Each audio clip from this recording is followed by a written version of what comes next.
이번에 민주당 당권 레이스 한번 짚어볼 텐데 뭐 여러 번 그 패널 분들이 지적한 대로 아무래도 윤호중 의원이 원내 사령탑에 오른 뒤에 새 후보 사이 어떤 이른바 개파 논쟁이 좀 더 거세진 것 같습니다. 어떻게 보셨습니까? 네, 그렇죠.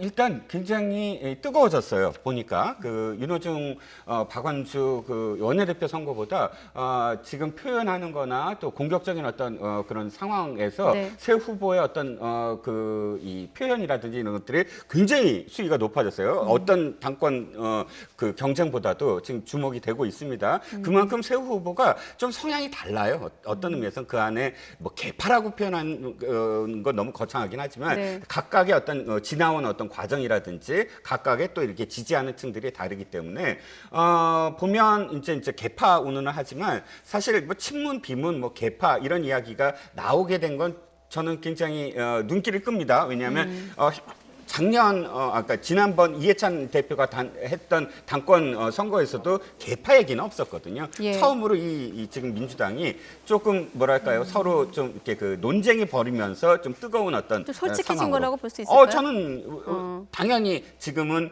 당권이 굉장히 중요하다라고 네. 지금 보고 있다는 어떤 상황이고 저는 바람직하다고 봅니다. 그러니까 네. 뭐 억눌렸던 어떤 목소리가 좀 분출되고 있고 서로 간에 못했던 이야기들 다 할 수 있는 어떤 상황이라고 저는 보거든요. 네. 특히 송영길 후보가 아까 나왔던 얘기 다시 한번 보여주시면 개보 찬스를 쓰지 않는다는 표현을 쓰면서 나머지 두 후보가 좀 선을 긋는 것처럼 보이거든요. 그렇죠. 왜냐하면 이 개파 문제가 왜 자꾸 이렇게 불거지냐면요.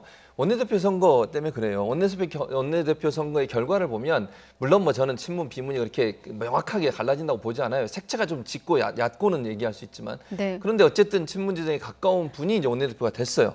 그러면 이제 전략적 선택을 할 수도 있다는 위기감이 있는 거예요. 다시 말씀드리면 이제 선거에 나서는 민주당 당원들이나 대의원들이 이게 원내대표가 친문 성향이 좀 강하면 그럼 대표는 최소한 좀 비문 성향, 그러니까 친문 성향이 조금 옅은 분을 해야 되는 게 아니냐 이런 이제 또 뭐 어떤 전략적 선택을 할 수 있는 위험성이 있거든요. 이제 그런 네. 부분들을 고려했다고 저는 보거든요. 그래서 개파 문제를 계속 얘기를 하는 거예요. 본인은 개파도 없고 개파에 뭐 속해 있지도 않고 이런 얘기를 계속하는 것은 원내대표 선거의 결과가 어쨌든 친문 진영에 가까운 분이 됐다고 하는 이런 어떤 위기감이 비문 진영을 지지할 수도 있다고 하는 어떤 전략적 선택을 하게 되는 뭐 민주당 당원들이나 대의원들의 선택에 혹시나 본인이 피해를 보지 않을까. 그래서 선거 결과에 영향을 미칠 수 있다는 위험성 이런 부분들을 아마 계산해서 개파 문제를 더 적극적으로 얘기하는 것으로 보입니다. 네. 앞서 윤호중 원내대표 선출이 이번 당권 경쟁에 어떤 영향을 미칠까에 대한 얘기를 좀 해봤는데 좀 곁들여서 지금 사실 윤호중 신임 원내대표 선출로 법사위원장 자리가 공석이 됐거든요. 그러다 보니 또 정청래 의원이 유력하다 이런 보도가 나오면서 정청래 의원이 이런 얘기도 했어요. 내가 자신이 법사위원장 맡으면 하늘이 무너집니까? 라는 표현을 써서 또 얘기가 오가고 있는데 어떻게 들리세요?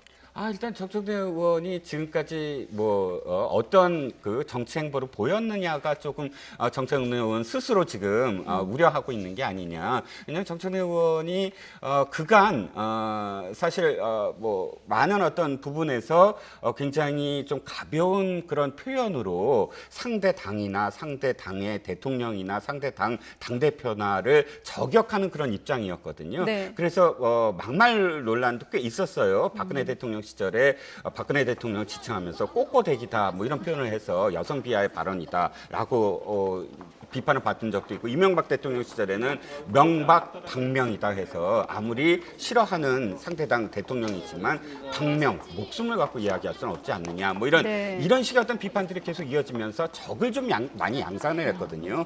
법사위원장이라는 자리가 물론 지금 뭐 다수당이 민주당이기 때문에 민주당 마음대로 할 수는 있으되 그럼에도 불구하고 또다시 이제 모든 어떤 법안들을 그렇게 이 협상 없이 날치게 하려는 그런 인물 아니냐라는 우려 때문에 더 이런 발언이 나오게 된 거죠. 네, 야당 입장에서는 조금 우려하는 목소리가 큰 것 같아요. 뭐 야당 입장에서는 이제 정청래 의원이 뭐 이제 제가 아까 이제 이종우 평론가 말씀하신 거 제가 좀 반론을 제기하면 날치기는 아니고요. 어쨌든 이제 여당과 야당의 협상이 잘 안 이루어진 상태에서 처리하는 경우는 있을 수 있죠. 현재 그거는 이제 정상적인 방법을 통해서 하는 거 날치기라고 표현하는 건 저는 이제 얘기하는 아까 그렇게 말씀하셨어요. 어쨌든 그걸 떠나서 이제 아마 야당 입장에서는 정청래 의원이 갖고 있는 강성 이미지가 좀 우려가 된다고 생각해요. 이제 법사위원장인데 법사위가 사실은 모든 상임위에서 통과된 법안을 마지막 이제 처리하는 기관인데 네. 그곳에서 이제 어쨌든 윤호중 지금 이제 원내대표 당선자 같은 경우도 약간 이제 여당이 주도적으로 하는 어떤 법안 처리에서 강행하는 쪽으로 가는 부분이 좀 있었거든요. 근데 정청래 의원도 만약에 법사위원장이 된다고 하면 그런 모습을 보일 거에 대한 우려라고 생각을 해요. 네, 그런 우려는 뭐 충분히 야당 입장에서는 제기할 수 있다고 저는 생각을 하고요. 다만 그러면 여당이 그런 야당의 비판이 있음에도 불구하고 법사위원장을 아마 정청래 의원 쪽으로 가지 않을까 하는 제 개인적인 생각이 있습니다. 왜냐하면 이제 이 정권이 1년밖에 안 남았어요. 그리고 이제 개혁 입법이나 이런 부분들이 아직 마무리 안 된 부분이 있기 때문에 만약에 법사위원장을 야당이 넘겨주게 되면 상당히 법안 처리가 어려워지게 됩니다. 그래서 비난이 있을 수고 비판이 있을지라도 남은 국정과제를 완수하기 위해서는 법사위원장을 민주당이 맞는 쪽으로 아마 정리를 하지 않을까 그렇게 예상이 됩니다. 네.